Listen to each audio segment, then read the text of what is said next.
মুর্শিদাবাদ জেলায় সবথেকে গুরুত্বপূর্ণ জেলা, যেখানে 22টি আসন রয়েছে, পশ্চিমবঙ্গের তৃতীয় বৃহত্তম জেলার আসন, যেটা মুর্শিদাবাদ।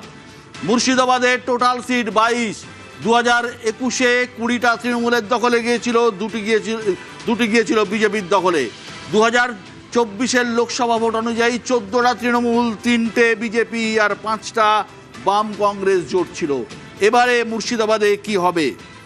2026 মুর্শিদাবাদ খুব ইম্পর্টেন্ট জায়গা। তার কারণ নীলাদ্রিদা যেটা বলছেন সেটা হচ্ছে মুসলমান ভোট তৃণমূলে যাচ্ছে, তাহলে কংগ্রেস কোনো সিট পাবে না, তাহলে তৃণমূলের আসন বাড়বে। আর মুসলমান ভোট যদি ভাগ হয় তাহলে কংগ্রেস আসন পাবে। সুতরাং খুব ইম্পর্টেন্ট জায়গা মুর্শিদাবাদ। মুর্শিদাবাদ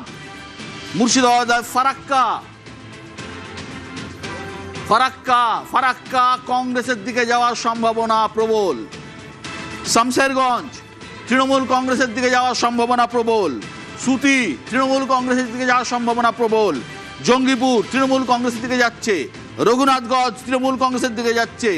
সাগরদিঘি সিট, এই সিটটা বাইরন বিশ্বাসের সিট, এবং আপনারা জানেন ভোটের পরে বাইরনের নানা রকমের ভাইরাল হয়েছিল। এই সিটটা আমি 50-50 দিচ্ছি, যে কোনো দিকে যেতে পারে। বাইরন জিততেও পারেন, আবার কংগ্রেসও জিততে পারে। এই সিট যে কোনো দিকে যেতে পারে, সাগরদিঘির সিট। লালগোলা সিট কংগ্রেসের দিকে যাওয়ার সম্ভাবনা প্রবল। Bhagwangola seat Trinamool Congress. Raninagar seat Trinamool Congress. Murshidabad seat BJP. একমাত্র সিট যেটা নিশ্চিতভাবেই বিজেপির দিকে যাচ্ছে সেটা হচ্ছে মুর্শিদাবাদ। গতবারও গিয়েছিল মুর্শিদাবাদ সিট। নবগ্রাম তৃণমূল কংগ্রেস। খড়গ্রাম তৃণমূল কংগ্রেস। বড়োয়া জীবন কৃষ্ণ সাহা ইডি অ্যারেস্ট করেছিল, এবং এই সিটটি কিন্তু এবার বিজেপির দিকে যাওয়ার সম্ভাবনা প্রবল। কান্দি তৃণমূল কংগ্রেস। ভরতপুর কংগ্রেসের দিকে যাওয়ার সম্ভাবনা রয়েছে। রেজিনগর এই সিটটি একটু ডিসপিউট আছে, এই সিটটি কিন্তু আদার্সের দিকে যেতে পারে, অর্থাৎ হুমায়ুন কবির জিতলেও এই সিটে জিততে পারেন। তবে এই সিটটা 50-50 আমরা ধরছি, এই সিটটি যে কোনো দিকে যাওয়ার সম্ভাবনা রয়েছে। হুমায়ুন কবির জিততেও পারেন, না জিতলে তৃণমূল কংগ্রেস জিতবে, অন্য কেউ জেতার সম্ভাবনা নেই। বেলডাঙ্গা সিট এটাও 50-50 সিট, ভোট কাটাকাটি চলছে এই বেলডাঙ্গা সিটে। এই বেলডাঙ্গা সিটে যদি হুমায়ুন ভালো ভোট কাটতে পারেন তাহলে এই সিটটি যে কোনো দিকে যেতে পারে। বেলডাঙ্গা সিটে আমি 50-50 দিচ্ছি। বহরমপুর সিট অধীর চৌধুরী দাঁড়িয়েছেন বহরমপুর সিটে। এই যেহেতু অধীর চৌধুরী দাঁড়িয়েছেন, যেহেতু অধীর চৌধুরীর নাম এবং ভার একটা রয়েছে, এবং মুর্শিদাবাদ জেলায় তিনি হতে পারে বহরমপুর লোকসভায় পরাজিত হয়েছেন, কিন্তু লোকসভায় 7টা সিট, বহরমপুরে একটি বিধানসভা সিট, এটা অধীর চৌধুরীর দিকে যাওয়ার সম্ভাবনা রয়েছে, হেলে আছে। কিন্তু তবু আমি 50-50 দিচ্ছি, যেহেতু মাইনরিটি ভোট অর্থাৎ মুসলমান ভোট এই সিটে অনেকটাই রয়েছে, আবার হিন্দু ভোটও অনেকটাই রয়েছে। আমি আসছি হরিহরপাড়া সিট তৃণমূল কংগ্রেস। নওদা তৃণমূল কংগ্রেস। দমকল সিট, এই সিটটিও 50-50 সিট দিচ্ছি। তার কারণ ডোমকলের লেফটের একটা ভালো সংগঠন আছে, এবং বামেরা ডোমকল জিতলেও জিততে পারে, তৃণমূল কংগ্রেসও জিততে পারে। দমকল সিট বিজেপির দিকে নিশ্চিতভাবেই যাবে না, জিতলে বাম জিতবে, না জিতলে তৃণমূল কংগ্রেস জিতবে। আর চলঙ্গি সিট, এই সিটটিও কিন্তু 50-50 রয়েছে।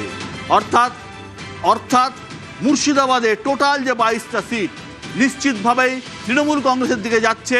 সংখ্যাটা বলছি,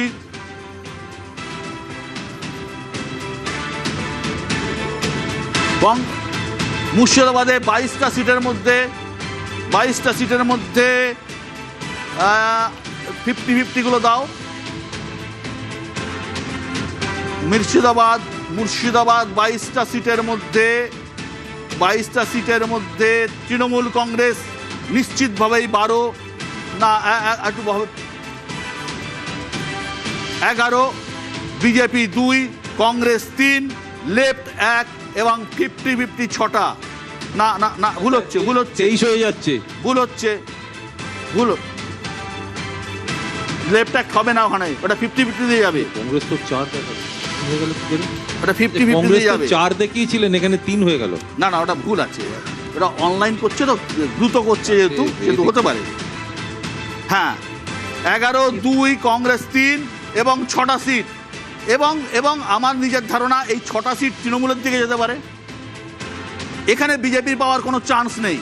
2টি সিট বাদে বিজেপির আর কোথাও পাওয়ার চান্স না, তুমি যে বললে ডোমকল আর জলঙ্গি 50-50, হ্যাঁ। ওই দুটো মানে দুটো তো সিপিআইএম জিতছেই, খড়গ্রামও সিপিআইএম জিতছে। মানে আমি আরো বলছি, আরো ব্যাপক রেজাল্ট হবে অনেকগুলো সিটে আমাদের, রানীনগরও আমাদের জেতার সিপিআইএম এর সম্ভাবনা। দ্বিমত পোষণ করবেন, তাই তো?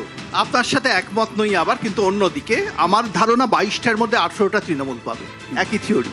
বিজেপি 3টে আমিও পাবে। তাই বলছি। আপনি বলছেন 11টা 6টা যদি যোগ হয়ে যায় 18, তাহলে তো 17 17 হচ্ছে একটা সিট। আমি 18 বলছি। হ্যাঁ, বহরমপুর আসতে পারে আমাদের যদি বিজেপি পোলারাইজ হয়ে যায় 3টে ভোট। পাবে, বরঞ্চা, মুর্শিদাবাদ, বহরমপুর বড়োয়া। মুসলিম ভোটটা দুভাগ হয়ে যাবে। অধীর চৌধুরী একটা ফ্যাক্টর ওখানে, তার ফলে হিন্দু ভোট কনসলিডেশনে বিজেপি বেরোবে। একটা ফারাক্কা কংগ্রেস। হ্যাঁ, চুয়াজিদা। আমি বলছি যেটা রয়েছে ভোট কাটাকাটিতে, ডোমকল এটি ডেফিনেটলি অনেকটাই সম্ভাবনা আছে লেফটে, আর অন্যান্য যেটা জলঙ্গিতেও এটার সম্ভাবনা আছে, কিন্তু একদম নেই তা নয়।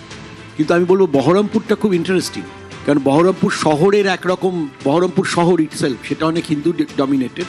সেখানে নীলাদ্রিবাবু যেটা বারবার বলেন হিন্দু মুসলমান, সেই জায়গাটা যদি হয়, সেই জায়গায় কাটাকাটি হলে কি হবে সেটা কিন্তু সত্যি দেখার মতো। অধীরবাবু কি তার নিজের জেতাটা আবার বজায় রাখতে পারবেন, অথবা এই কাটাকাটিতে নাড়ুগোপাল না বেরিয়ে যায়?